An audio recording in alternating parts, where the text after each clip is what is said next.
Salut à tous. Aujourd'hui, petite vidéo en extérieur, encore une fois sur le système de mon chauffage solaire.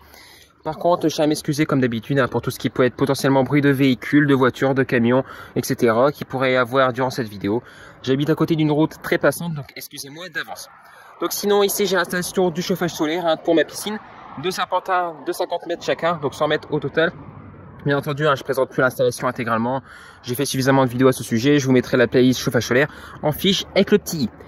La partie qui va nous intéresser aujourd'hui, c'est cette partie-ci, car ce panneau solaire va tout simplement me permettre de chauffer l'eau de ma piscine, entre guillemets, gratuitement, parce que certes, chauffer l'eau de la piscine par tel quel, ça va dépenser aucun centime d'électricité, donc je vais rien payer pour chauffer l'eau directement, mais par contre, indirectement, pour pouvoir faire chauffer l'eau, il faut des certains composants, il faut un panneau solaire, il faut une pompe, etc., il faut des serpentins, donc ça va coûter une certaine quantité d'argent.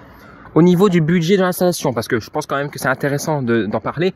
Donc après, au niveau de tout ce qui va être chauffage solaire, uniquement chauffage solaire sur le panneau solaire, donc avec la pompe, potentiellement si on intègre en plus un thermostat, tout ça. Là actuellement, je passe sans thermostat parce que c'est juste un petit bricolage, mais je pense que l'année prochaine, je transformerai intégralement mon installation de chauffage solaire pour qu'elle puisse fonctionner intégralement via panneau solaire. Donc je dépenserai plus aucun centime d'électricité. Actuellement, je dépense encore quelques centimes pour faire tourner le circulateur. Pour revenir sur le budget, alors je pense qu'avec une enveloppe de 50 € pour la réalisation de tout ce qui est parti chauffage solaire sur le panneau solaire, encore une fois je précise, c'est faisable. Après pour le panneau solaire, il va falloir rajouter, je pense quand même, pour une puissance de 50 watts, il faut compter une quarantaine d'euros je pense. Bon voilà, comme ça au moins vous avez un petit peu la fourchette du budget. Après il est possible encore une fois de potentiellement regarder sur le beau coin s'il y en a qui vendent pas des panneaux solaires pas trop chers, des panneaux solaires qui ont déjà un petit peu d'âge mais qui fonctionneraient parfaitement pour alimenter une petite pompe en 12 volts qui fait une vingtaine de watts. Donc voilà un petit peu au niveau de l'installation sur la toiture.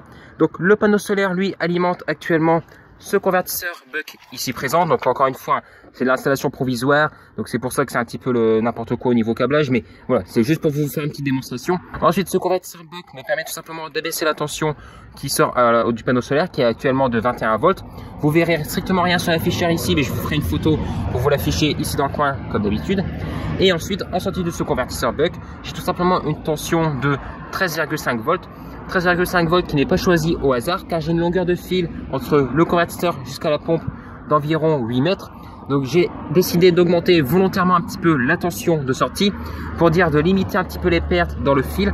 Et comme ça au moins au niveau de la pompe j'ai une tension de 12 volts. Donc elle fonctionne avec son régime normal, elle n'est pas dopée, elle fonctionne normalement. Donc on va tout de suite aller voir la pompe. Donc voici la pompe. Pompe qui est juste ici, pompe 12 volts, 19 watts, 800 litres heure, elle peut soulever l'eau jusqu'à 5 mètres de hauteur. Ici nous avons le tuyau d'aspiration, donc tuyau qui est mis à l'arrache actuellement. Bien entendu cette installation est provisoire, je vais tout désinstaller une fois que la vidéo est terminée, mais c'est juste pour vous faire une petite démonstration et je pense que l'année prochaine je réaliserai ce système de façon définitive et bien plus propre et je vous présenterai tout ça dans une vidéo bien détaillée. Ensuite ici en sortie de la pompe, donc je ne sais pas si vous allez voir parce que c'est en contre-jour totalement, on a le tuyau de refoulement qui passe là et qui remonte ici pour revenir sur les chapeaux qui part là-bas au chauffage solaire. Et ensuite ici j'ai un tuyau qui passe là pour le refoulement et qui ressort là-bas tout simplement dans la piscine qu'on va aller voir tout de suite. Donc voici le tuyau de refoulement. Bon, après pour vous montrer rapidement le débit, on a un débit qui est très correct, rien de très spécifique. Voilà, c'est un débit qui me permet quand même d'avoir une température de 30 degrés. Je vais vous montrer ça tout de suite. Pour cela je me munis du thermomètre de la piscine.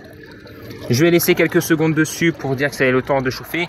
Bon, après le thermomètre a quand même une réactivité assez importante, donc ça devrait aller relativement vite. Donc là c'est bon, la température est atteinte. De toute manière c'est réglé pour 30 degrés, donc ça va être affiché à 30 degrés. Je ne sais pas si vous verrez bien à ce niveau là, mais bon voilà, le trait est bien à 30 degrés, le trait rouge, voilà, parfait. En sachant que la température de 30 degrés est une température qui est excellente pour la sortie d'eau d'un chauffage solaire, il faut penser que plus le delta, donc ça veut dire la température entre l'eau de la piscine et la température sortie du chauffage solaire, plus ce delta va être important, plus il va demander beaucoup d'énergie à chauffer l'eau, donc on va avoir une perte d'efficacité, une perte de rendement, si on peut parler comme ça, du chauffage solaire.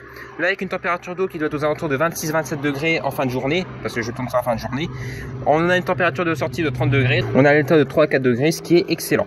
Si jamais vous voulez reproduire cette installation, je vous mettrai l'intégralité des liens en description, donc la pompe, le convertisseur buck, je vous mettrai aussi un panneau solaire de 50 watts. Moi je pense réaliser cette installation l'année prochaine, mais on n'y est pas encore, ça reste à voir. Donc voilà un petit peu au niveau de la présentation. Si jamais vous avez la moindre question, n'hésitez pas à la poser en commentaire de la vidéo, j'essaierai d'y répondre du mieux que je peux. Si jamais la vidéo vous a plu, n'hésitez pas à la partager pour faire découvrir la chaîne, très important. Et surtout n'oubliez pas de la liker aussi, ça m'aide énormément, vous connaissez référencement tout ça, vous connaissez la chanson. Aussi, si la vidéo ne vous a pas plu, dites-moi pourquoi en commentaire. À mon grand regret, mettez un dislike, mais argumentez dans les commentaires. Je voudrais savoir quel point je pourrais améliorer pour vous fournir du contenu de meilleure qualité. Et surtout, n'oubliez pas de vous abonner, c'est la chose la plus importante. Je remercie énormément toutes les personnes qui s'abonnent et moi je vous dis salut à tous et à la prochaine.